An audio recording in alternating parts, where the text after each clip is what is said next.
Друзья, всем привет! Добро пожаловать на канал Мир Тим. Меня зовут Тимофей, я путешествую по всему Вьетнаму.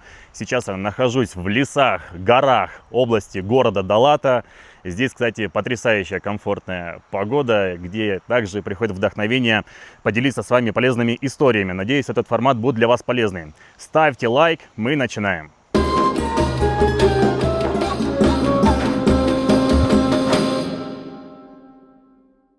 Сегодня мы узнаем историю императорской цитадели Хюэ. Величественная крепость, которая была сердцем последней императорской династии Вьетнама. Когда смотришь на эти массивные стены, широкие рвы и величественные дворцы, трудно поверить, что еще 200 лет назад здесь находился центр огромной империи. Именно отсюда правили всей страной. Здесь принимали судьбоносные решения, сюда приезжали послы со всего мира, а за этими стенами проходила жизнь императора, о котором обычные люди могли только догадываться. Сегодня мы отправимся в прошлое и узнаем историю императорской цитадели Хюэ, место, где родилась последняя императорская династия Вьетнама. Но чтобы понять, почему появилась эта крепость, нужно вернуться на несколько столетий назад. Когда-то эти земли вовсе не принадлежали Вьетнаму. Здесь существовало древнее государство Чампа. На протяжении многих веков между чамами и вьетнамцами шли войны, и постепенно границы Вьетнама двигались все дальше на юг. К 17 веку этими территориями уже правил князь Гуен. Они сделали город Фун Цюань, который позже станет называться Хюэ, своей резиденцией. Место оказалось идеальным, практически в центре страны, рядом с ароматной рекой, защищенная природными холмами. Однако настоящий расцвет был еще впереди. В конце 18 века Вьетнам оказался охвачен гражданской войной. По всей стране вспыхнули восстания Тайшон. Почти вся семья князя Нгуен была уничтожена. Казалось, их династия навсегда исчезнет. Но одному человеку удалось выжить. Его звали Нгуен Фук Ань. На протяжении почти 20 лет он скрывался. Собирал союзников, искал поддержку иностранных государств и постепенно возвращал себе власть. Это была невероятно долгая борьба, которая закончилась только в 1802 году. Одержав победу, он объединил весь Вьетнам и стал первым императором новой династии под именем Цзялонг. Перед ним стояла настоящая задача. Нужно было создать новую столицу, которая показала бы всему миру силу молодой империи. Так начинается история императорской цитадели Хюэ. Строительство стартовало в 1804 году. Представьте масштабы этой стройки. Десятки тысяч рабочих, тысячи солдат, миллионы кубометров земли и камня. Работы продолжались почти 3 десятилетия. Интересно, что архитекторы объединили сразу несколько традиций. Внешнее укрепление строилось по европейской бастионной системе, разработанной французским инженером Вабаном, а внутри дворцы создавали по образу китайских императорских резиденций, но с ярко выраженными вьетнамскими особенностями. При выборе места огромное значение придавали древним правилам фэн-шуй. Перед цитаделью возвышается горы Нгинбинь, который считается естественным защитником столицы. С обеих сторон расположены острова, символизирующие голубого дракона и белого тигра, а через весь город течет знаменитая ароматная река. По мнению придворных мудрецов, именно здесь природа создала идеальное место для столицы Великой Империи. Но самое интересное скрывалось внутри. На самом деле цитадель состояла сразу из 3 городов. Первый – это внешняя крепость. Огромные стены длиной около десятки километров, глубокие рвы с водой, бастионы и десятки ворот. Здесь жили солдаты, чиновники и обслуживающий персонал.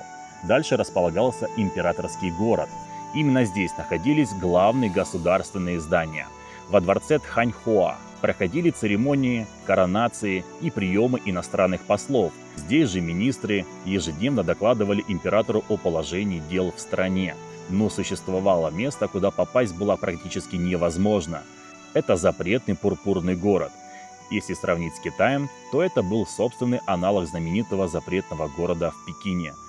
Обычный человек никогда бы не смог оказаться внутри. Даже большинство министров не имели права входить сюда без специального разрешения. Здесь жил сам император, его семья, наложницы, евнухи и самые доверенные слуги. Внутри кипела совершенно особенная жизнь. Каждое утро начиналось с государственных дел. Император принимал министров, подписывал указы, проводил церемонии и встречал иностранных дипломатов. При дворе работали лучшие ученые своего времени. История записывала события каждого дня. Каллиграфы создавали официальные документы, художники украшали дворцы, музыканты исполняли придворную музыку, а астрономы составляли календари и выбирали благоприятные дни для важных решений. Особенное внимание уделяется государственным экзаменам. Чтобы стать чиновником, нужно было годами изучать конфуцианские книги и успешно пройти сложнейшие испытания. Лучшие выпускники получали возможность работать прямо при дворе. Настоящий расцвет столицы наступил при втором императоре Маньманге. Именно при нем появились новые дворцы, павильоны, сады, библиотеки и храмы. Хюэ окончательно превратился в один из красивейших городов Вьетнама, но ни одна империя не существовала вечно. В середине 19 века к берегам Вьетнама пришли французские войска. После нескольких войн страна постепенно оказалась под контролем Франции. В 1885 году французы вошли в Хюэ. Император продолжил жить в цитадели, но его власть стала скорее символичной. Многие решения теперь принимались французской администрацией. Тем не менее, дворцы продолжали жить. Здесь по-прежнему проводились церемонии, праздники и государственные приемы.